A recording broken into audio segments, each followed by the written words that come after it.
সকালবেলা উঠেই যদি পছন্দনীয় নাস্তা খাওয়া যায় তাহলে হয়তো সকালের সময়টা বেশি ভালো কাটে। আর আজকের সকালবেলা এই নাস্তার আয়োজনটা করছে আমার বড় আপা।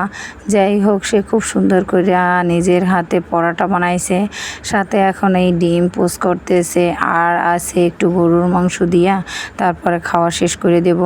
এত প্যারার মধ্যে আছি, খুবই প্যারার মধ্যে আছি। দেখা যায় পরীক্ষা চলে আসছে, এই জন্য বেশি প্যারার মধ্যে আছি। আর এদিকে আবার চাইলতেগুলো কাইটাও রেডি করা হয়েছে। খুব সুন্দর করে চাইলতার আচার বানানো হইবে। চাইলতার আচার কার কার পছন্দ অবশ্যই কমেন্টে জানাবেন। আসসালামু আলাইকুম, বিসমিল্লাহির রহমানির রহিম। আশা করি আমার এই ভিডিওটা যে যেখান থেকেই দেখতেছেন আল্লাহর রহমতে ভালোই আছেন, আর ময়ও আলহামদুলিল্লাহ ভালো আছি।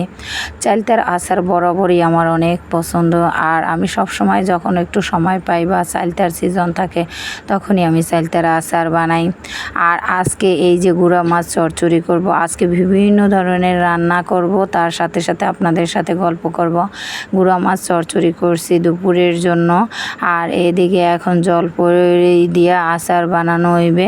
তো জলপাই হালকা একটু সেদ্ধ করে রাখছি, সেইটারও এখন খুব সুন্দর করে চটকাইয়া তারপরে একেবারে নাইড়া চাইড়া আচার বানানো হইবে।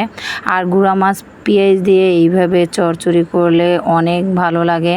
আপনারা যারা গুঁড়া মাছ পছন্দ করেন তারা আলু না দিয়া এইভাবে একেবারে সুন্দর করে ভাজা ভাজা কইরা একেবারে মুসমুসা করলে কিন্তু অনেক ভালো লাগে। আমার কাছেও অনেক ভালো লাগে, আর আমার মায়ের কাছেও অনেক ভালো লাগে। যাই হোক, এরকম কিন্তু অনেকেই পছন্দ করেন।